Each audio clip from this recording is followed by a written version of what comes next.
কুড়িগ্রামে টানা শৈত্যপ্রবাহে সরিষা ক্ষেতে দেরিতে ফুল আসার কারণে ব্যাহত হচ্ছে মধু চাষ।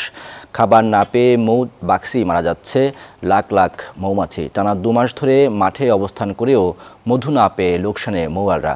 ক্ষতিপূরণে সরকারি সহযোগিতা চেয়েছেন মৌচাষিরা। হুমায়ুন কবির সূর্যের পাঠানো তথ্যচিত্রে দেখুন ডেস্ক রিপোর্ট। হলুদ সরিষার ফুলে ছেয়ে গেছে কুড়িগ্রামের মাঠ। মোহনীয় সুবাসের টানে ভিড় করছে মৌমাছি।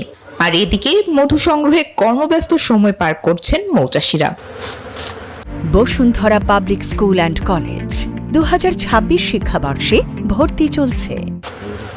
চলতি মৌসুমে শৈত্যপ্রবাহের কারণে মধু সংগ্রহ ব্যাহত হচ্ছে বলে জানান মৌয়ালরা। টানা 12 দিন সূর্য না ওঠার কারণে এপিকালচার বাক্সেই মারা গেছে লক্ষাধিক মৌমাছি।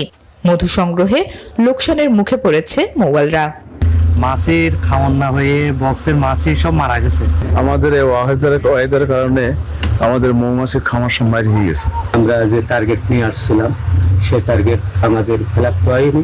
শৈত্যপ্রবাহ এবং বিরূপ আবহাওয়ার কারণে মৌমাছি মাঠে বিচরণ করতে না পারায় লক্ষ্যমাত্রার চেয়ে কম মধু সংগ্রহ হয়েছে বলে জানান এই কর্মকর্তা। কিছু কিছু জায়গায় মৌমাছি মারা যাওয়ার যে তথ্যটি পাওয়া যাচ্ছে, আমরা সেক্ষেত্রে আমরা তাদের মৌচাষীদেরকে টেকনিক্যালি সাপোর্ট দিচ্ছি। এবছর 4800 হেক্টর জমিতে সরিষা আবাদ হয়েছে, আর মধু আহরণ হয়েছে 7000 কেজি। Desk report, news 24।